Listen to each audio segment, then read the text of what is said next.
नमस्कार मित्रों, नमः संस्कृताय भवता नाम भवती नाम च हार्दम स्वागतम। आज हम लोग सीटेट का लेकर आए हैं क्लास 4 माहेश्वर सूत्र। चलिए चलते हैं। कुछ कल भी हम लोग पढ़े थे, आज फिर से उसको दोहराते हैं। तो माहेश्वर सूत्र की संख्या 14 है, जो भगवान शंकर के डमरू से निकली हुई थी, जिसको कौन लिखे थे? पाणिनि। तो पहला नंबर में आता है अ इ उ न, दूसरा में रि लिरिक एयों अयोच ह वरट लन यम अंग न नम झ भय घ ढ ध स ज व ग ढ द स ख फ छ ठ थ च ट त व प प य स स स र ह ल हल। अब देखिए, इस ये जो माहेश्वर सूत्र है, आप जो देख रहे हैं माहेश्वर सूत्र 1 से लेकर 14 तक, 1 से लेकर माहेश्वर सूत्र के 1 से लेकर 5 नंबर तक। देखिए माहेश्वर सूत्र 1 से लेकर 5 तक, कहाँ तक? नहीं, कहाँ तक? 4 तक। माहेश्वर सूत्र 1 से लेकर 4 तक, 4 तक में माहेश्वर सूत्र 1 से लेकर 4 तक में जो वर्ण है उसको हम लोग स्वर कहेंगे। क्या कहेंगे? क्या कहेंगे? स्वर। माहेश्वर सूत्र के 1 से लेकर 4 तक को क्या कहेंगे? स्वर। तो इसमें 1 से 4 तक के 1 से 4 तक स्वरों की गणना की जाती है। अर्थात माहेश्वर सूत्र पहला नंबर, दूसरा नंबर, तीसरा नंबर और चौथा नंबर में जो भी वर्ण है उसको हम लोग स्वर कहेंगे। क्या कहेंगे? स्वर। स्वर कहेंगे। उसके बाद 5 तथा 5 से लेकर माहेश्वर सूत्र 5 से लेकर मतलब है वर्ण से लेकर हल तक, है वर्ण से लेकर हल तक जितने भी वर्ण आएंगे उस सब को हम लोग व्यंजन वर्ण कहेंगे। क्या कहेंगे? व्यंजन वर्ण कहेंगे। अर्थात 5 से 14 तक व्यंजन वर्णों की गणना की जाती है। माहेश्वर सूत्र के संख्या 5 से संख्या 14 तक के वर्णों की माहेश्वर सूत्र 5 से 14 तक व्यंजन वर्णों की गणना की जाती है। उसके बाद आप लोग बढ़िया से इसको देखिए क्या लिखा हुआ है। हम लिखे हैं माहेश्वर सूत्र के आदि मतलब शुरू होता है। आदि मतलब शुरू। जैसे हम देखिए लिखते हैं संज्ञा। क्या लिखे? संज्ञा। अब शुरू मतलब इसको कहेंगे शुरू है, इसको कहेंगे अंत। इसको क्या कहेंगे? शुरू। शुरू है, इसको कहेंगे अंत। शुरू मतलब आदि, आदि मतलब शुरू, आदि मतलब शुरू है, इधर अंत। तो शुरू में माहेश्वर सूत्र के शुरू में 2 बार आने वाला वर्ण कौन है? ह है। 2 बार आने वाला वर्ण कौन है? ह है। कहाँ कहाँ है? तो कहाँ है? माहेश्वर सूत्र के आदि में मतलब माहेश्वर सूत्र के शुरू में 2 बार आने वाले वर्ण ह है। नंबर 5 के शुरू में भी ह है। नंबर 14, नंबर 5 और नंबर 14 ह वर्ण कितने बार आया है माहेश्वर सूत्र में? 2 बार। 2 बार। माहेश्वर सूत्र के शुरू में ह वर्ण कितने बार आया है? ह वर्ण 2 बार आया है। समझ गए? उसके बाद है, अगर आपसे परीक्षा पूछ देगा माहेश्वर सूत्र के माहेश्वर सूत्र में माहेश्वर सूत्र के शुरू में 2 बार प्रयोग होने वाले वर्ण कौन सा है? ऑप्शन में बहुत सारा रहेगा, ह भी रहेगा। तो किस में चिन्ह मारेंगे? ह में मारेंगे। अगर आपसे पूछ दे माहेश्वर सूत्र के अंत में, माहेश्वर सूत्र के अंत में 2 बार प्रयोग होने वाले वर्ण कौन सा है? माहेश्वर सूत्र के अंत, माहेश्वर सूत्र के अंत में 2 बार प्रयोग होने वाला वर्ण कौन है? लो है। देखिए बढ़िया से, माहेश्वर सूत्र के अंत में 2 बार आने वाला वर्ण कौन है? लो है। नंबर कौन कौन है? लो। देखिए माहेश्वर सूत्र के अंतिम में कौन कौन सूत्र में लो? 9 है। 6 और 14 क्या है? लो है। नंबर 6 और लो है कहीं पर 2 बार नहीं है, गलत हो गया। 9 है। देखिए लो है। क्या है? 9 है, ये गलत हो गया। 9 हलंत है ना। अब देखिए कहाँ कहाँ है? नंबर 6 और नंबर 1, नंबर 6 और उसके बाद नंबर 1। माहेश्वर सूत्र के नंबर 1 के अंत में 9 हलंत और उसके बाद नंबर 6 के अंत में 9 हलंत। 2 बार आया है ना। और आपसे पूछ दे परीक्षा में, सीटेट की परीक्षा में, KBS, TGT, PT की परीक्षा में कि माहेश्वर सूत्र के अंत में 2 बार प्रयोग होने वाला वर्ण कौन सा है? लो। 9 है। कौन है? 9 है। समझ गए? उसके बाद अब माहेश्वर सूत्र के अंत में आने वाले हलंत वर्ण मतलब माहेश्वर सूत्र, इस 14 माहेश्वर सूत्र है, प्रत्येक माहेश्वर सूत्र के अंतिम में जो वर्ण है उसमें हलंत लगा हुआ है। देख रहे हैं ना? प्रत्येक महेश्वर सूत्र के अंतिम में जो वर्ण है, लास्ट वाला वर्ण, उसमें क्या लगा हुआ है? हलंत। क्या लगा हुआ है? हलंत। क्या लगा हुआ है? हलंत। कितना सूत्र है? 14। तो 14 को हलंत वाला वर्ण होगा। उन वर्ण को हम लोग क्या कहेंगे? इत संज्ञा कहेंगे। क्या कहेंगे? इत संज्ञा, या उसका दूसरा नाम है अनुबंध। क्या कहेंगे? इत संज्ञा या अनुबंध। महेश्वर सूत्र के अंतिम में हलंत वाले वर्ण को हम लोग क्या कहेंगे? इत संज्ञा या हलंत। इत संज्ञा या हलंत। इत संज्ञा या अनुबंध कहेंगे। हलंत वाले वर्ण को इत संज्ञा या अनुबंध कहेंगे। समझिए, इसी इत संज्ञा को लेकर हम लोग प्रत्याहार सूत्र बनाते हैं। आगे बनाएंगे प्रत्याहार सूत्र, समझिए ना। अब देखिए, उसके बाद देखिए, कुल इत संज्ञा कितनी है? 14 गो। कैसे? क्योंकि महेश्वर सूत्र 14 गो है, तो प्रत्येक सूत्र के अंतिम वाला वर्ण में हलंत लगा हुआ है ना, इसलिए 14 गो होगा। तो कुल इत संज्ञा कितनी है? 14 गो। उसके बाद है प्रत्याहार। क्या है? प्रत्याहार। अब देखिए, प्रत्याहार बनाया कैसे जाता है? तो इसी माहेश्वर सूत्र से हम लोग क्या बनाएंगे? प्रत्याहार बनाएंगे। कुछ देर के बाद हम लोग प्रत्याहार बनाना शुरू करेंगे, तो देखते हैं प्रत्याहार किस प्रकार बनाया जाता है। तो चलिए देखते हैं प्रत्याहार। सबसे पहले जानेंगे प्रत्याहार है क्या। तो सबसे पहले प्रत्याहार शब्द को समझेंगे। प्रत्याहार में देखिए, प्रत्याहार में प्रति उपसर्ग है, उसके बाद आंग उपसर्ग है, जिसको हम लोग आ भी कहते हैं, आ उपसर्ग है, 2 उपसर्ग है। उसके बाद इसमें हिरी धातु है। कौन धातु है? हिरी धातु है। हिरी धातु है। हिरी का मतलब होता है हरण करना। उसके बाद इसमें घ्यों प्रत्यय है। इन सब शब्दों के मिलने से हमारा प्रत्याहार शब्द निष्पन्न होता है। समझ गए ना। तो प्रत्याहार में प्रति उपसर्ग है, आंग उपसर्ग है, हिरी धातु और घ्यों प्रत्यय है।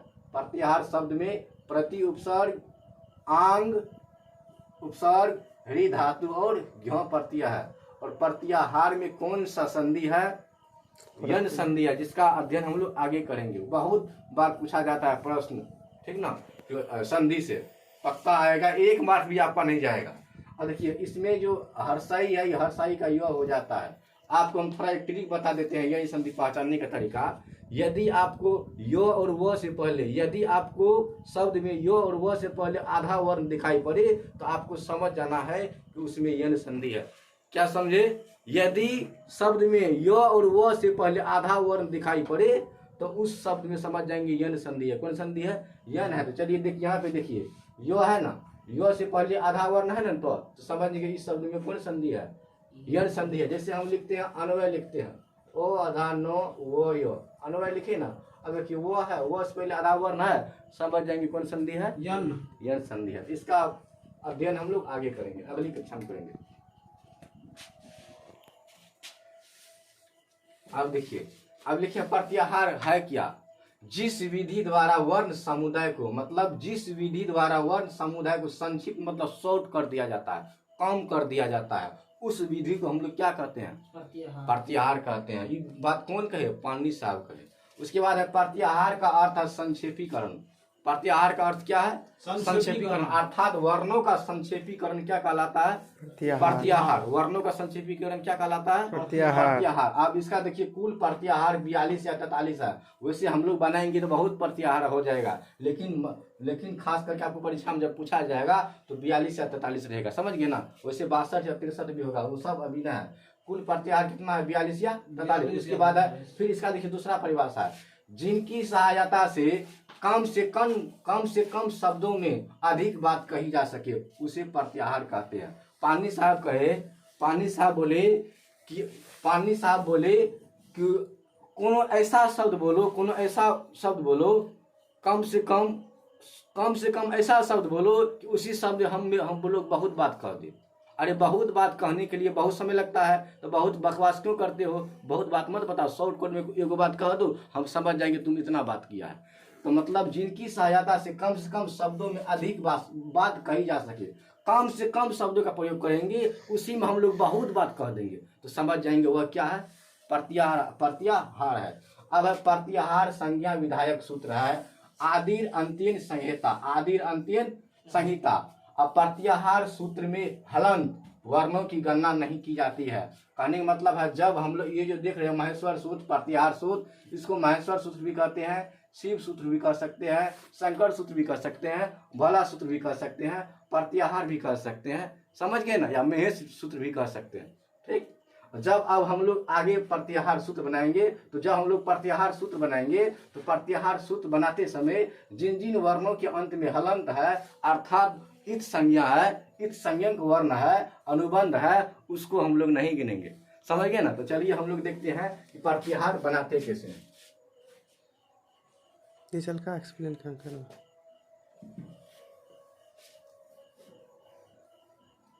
जो पहली बार मेरे चैनल पर आए हैं, कृपया लाइक और सब्सक्राइब तथा शेयर जरूर कीजिएगा, क्योंकि कहते हैं किसी के ऊपर किया गया उपकार कभी बेकार नहीं जाता है। यदि आप किसी का उपकार करते हैं तो आपका किया हुआ उपकार कभी बेकार नहीं जाएगा। समझ गए।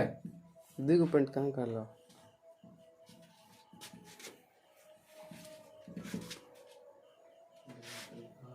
अब देखिए हम लोग प्रत्याहार सूत्र बनाएंगे। क्या बनाएंगे? अब हम लोग क्या बनाएंगे? प्रत्याहार। देखिए ये बात मत कीजिए उधर, इधर सुनिए। अब प्रत्याहार सूत्र बनाना है, तो प्रत्याहार सूत्र बनाने के लिए हम लोग क्या करते हैं, सबसे पहले माहेश्वर सूत्र के अंतिम में जो इत संज्ञा है, क्या है? इत संज्ञा। इत संज्ञा मतलब अंतिम में जो हलंत वाला वर्ण है, सबसे पहले हम लोग उसको लिख लेंगे। मान लीजिए हम लिखे ये नो हलंत। क्या लिखे? नो हलंत। अब हमको प्रत्याहार बनाना है। अब नो हलंत के को छोड़कर अब हम इसमें से कोई भी वर्ण ले सकते हैं, उसको इसके आगे लिख देंगे। क्या लिखेंगे? आगे। जैसे देखिए हम लिखे नो हलंत, हम यहाँ पर इसी का अ दे देते हैं। क्या दे देते हैं?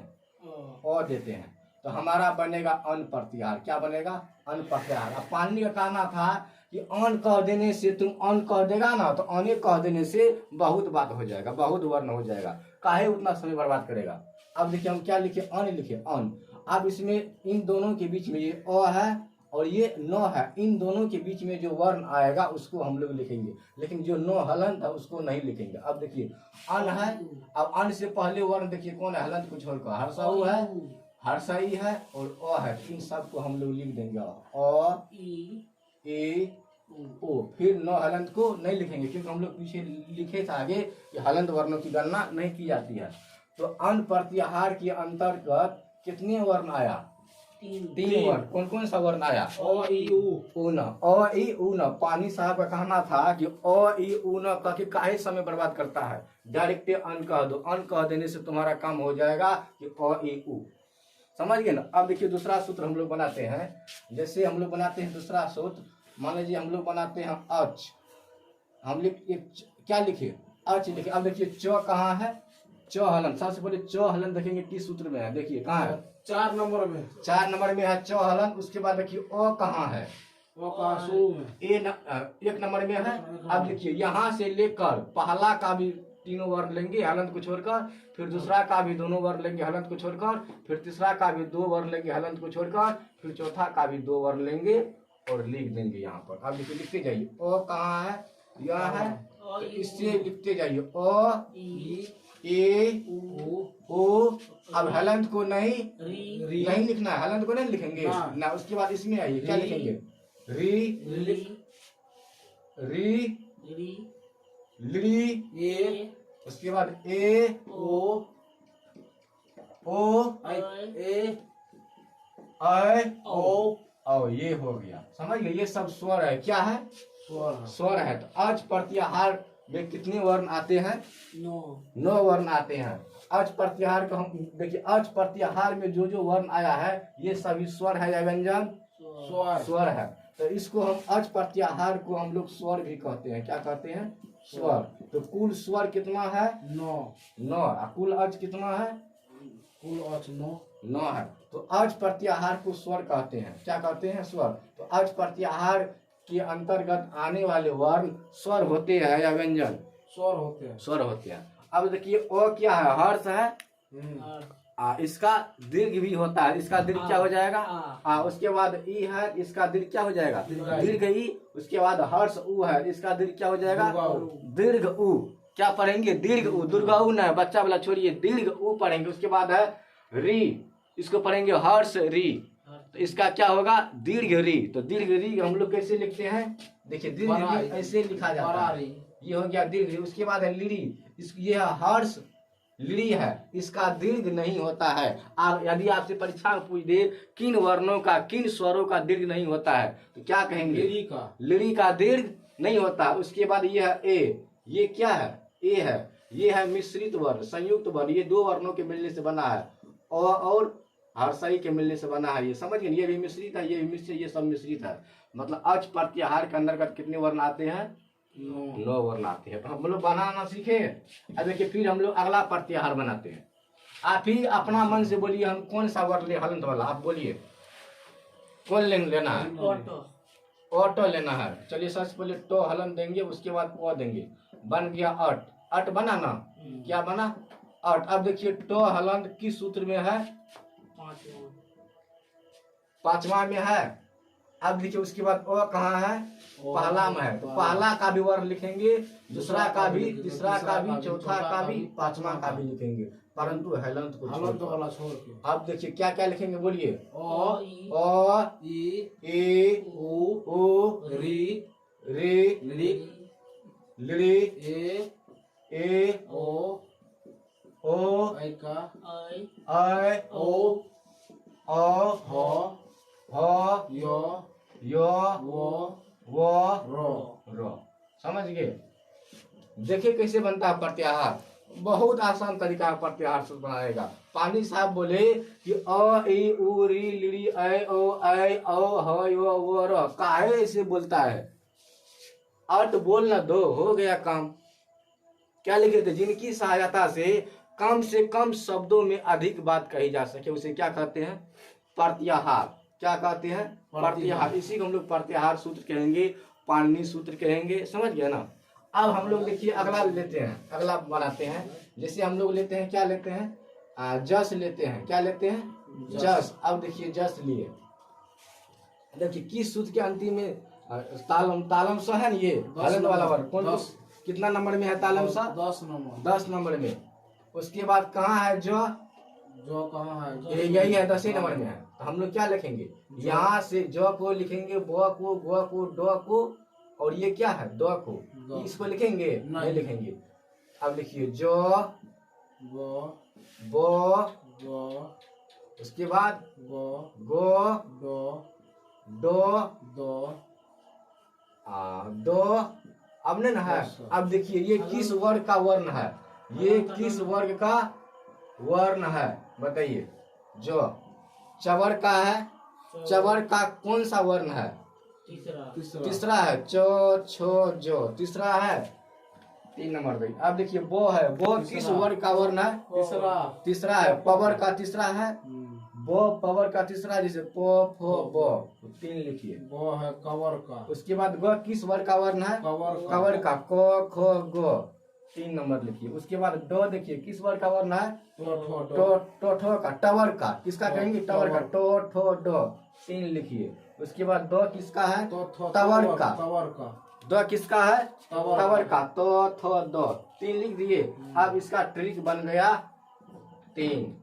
अब जस प्रत्याहार अगर आपको पूछते जस प्रत्याहार में कौन कौन सा वर्ण आता है, आपको याद नहीं कीजिएगा। जो, वो, गो, डो, दो नहीं कीजिएगा याद, केवल 3 याद कर लीजिए। 3 याद करने मतलब किस प्रत्येक वर्ग का तीसरा वर्ण लिख दीजिए, हो गया जस प्रत्याहार। समझ गए ना? इसको याद नहीं करना है, आज से भूल जाइएगा। हम लोग इसको याद नहीं करेंगे। जस प्रत्याहार में कौन कौन सा वर्ण होता है? जो, वो, गो, डो और दो याद नहीं करना, केवल 3 याद रख लीजिए। इसका कोड है, ट्रिक है, 3 याद रख लीजिए, आपको अपने आप हो जाएगा। समझ गए ना? हाँ तो ठीक है, आज के लिए यहीं तक। फिर हम लोग कल मिलते हैं बहुत महा धमाका ऑफर के साथ।